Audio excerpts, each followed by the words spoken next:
So, hello guys. Good morning, good morning. So, ito na, magpapakain po tayo ngayon ng alaga nating baboy. So, natanghalian ako ngayon magpakain, kaya yan, ang ingay nila. So, dali lang at kukunin ko yung pagkain nila para hindi na sila maingay.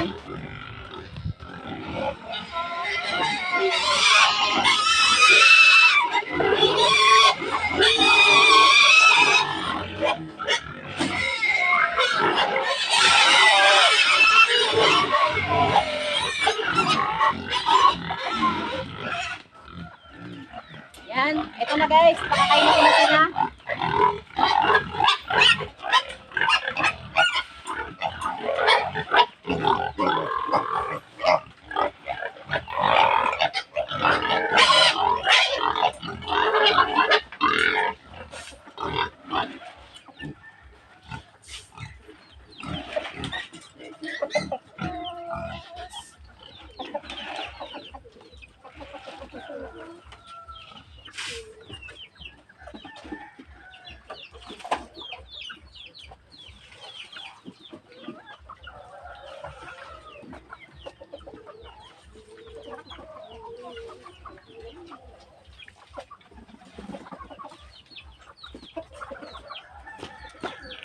Dadagdagan ko yung ipapakain ko sa kanila kasi kulang pa yon. Nakakaubo sila ng sa isang kainan ay mga 1.2 kilos bawat isa sa kanila. So, dadagdagan natin kasi kukulangin yun sa kanila.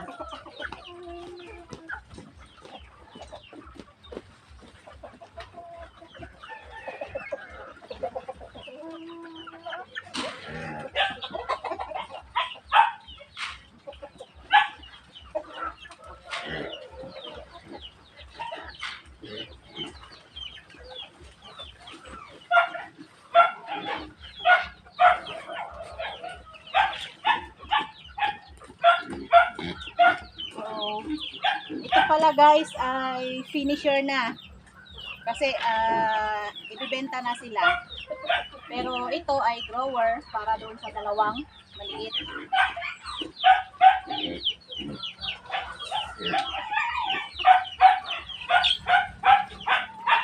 So guys,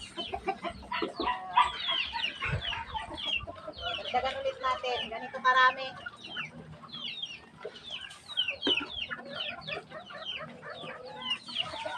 Yan. Para sila ay mabusog.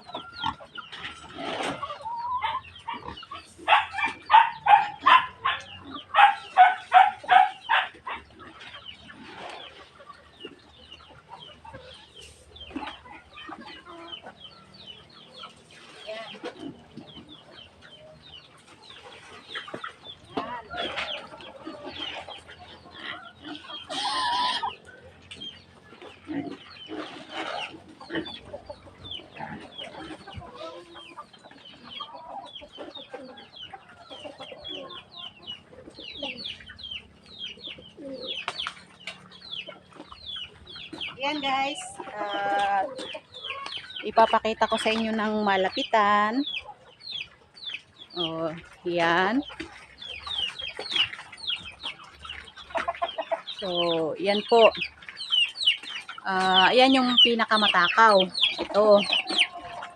Yan siya. Yan ang pinakamalakas kumain. Tapos, ito rin. Sila guys ay 4 na buwan na. Pero hindi ko pa mabenta kasi sobrang tumal ng bentahan sa palengke. At mababa na rin ang bilihan ngayon ng baboy. Kaya ito ngayon, baka walang income dito. Kasi dapat ito, 3.5 months ay ibibenta na natin. Pero dahil nga sa maraming baboy, so mahirap magbenta. Ayan, nilalagyan ko ng tubig ito guys para dagdag nila busog. Ayan.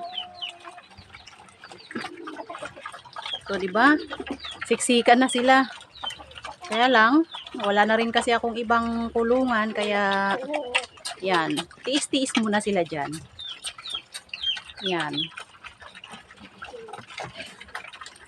Ito namang dalawang biik na to, 2 months sila since birth. Pero, dahil nga sa walang budget, grower na rin ang pagkain nila. Yan. Okay naman. Lumalaki naman sila.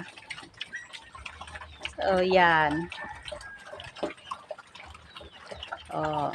So, dagdagan pa ulit natin ng tubig, guys. Dali lang.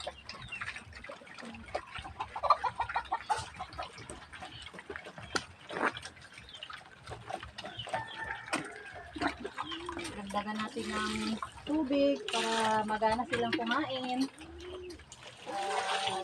Ma-feel nila na busog sila kahit medyo kulang yung pagkain nila.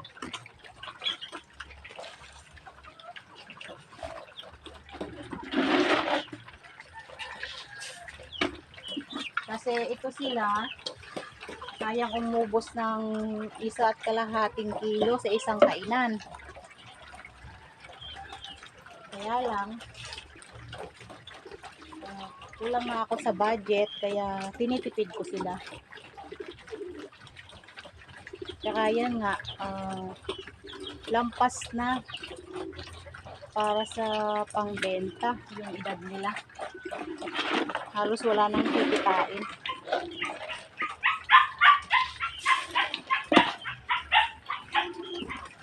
Pero ito pala guys ay paalaga.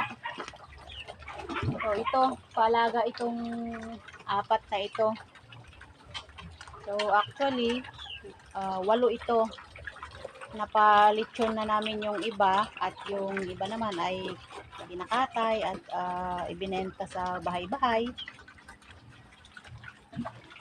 Pero wala rin ganong income kasi utang yung iba.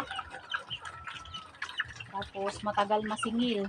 Kaya wala rin kita. So yun, nanghihingi pa siya. Ayan natin.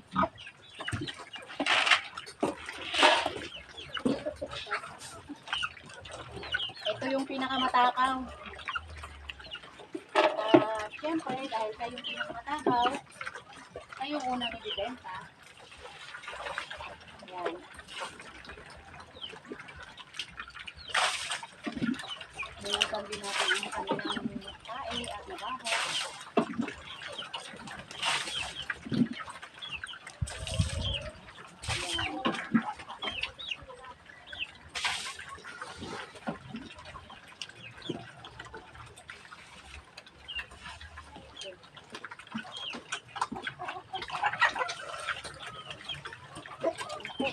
Kain na talaga yung isa nito.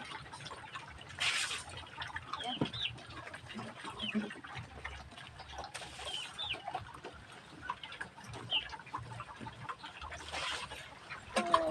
Yan guys. Tapos na ang ating pagpapakain.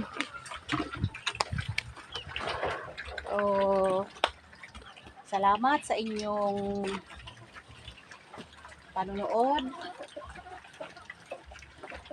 At kung nagustuhan nyo ang pinakita ko ngayong araw, please subscribe, comment down, and pakishare na rin po.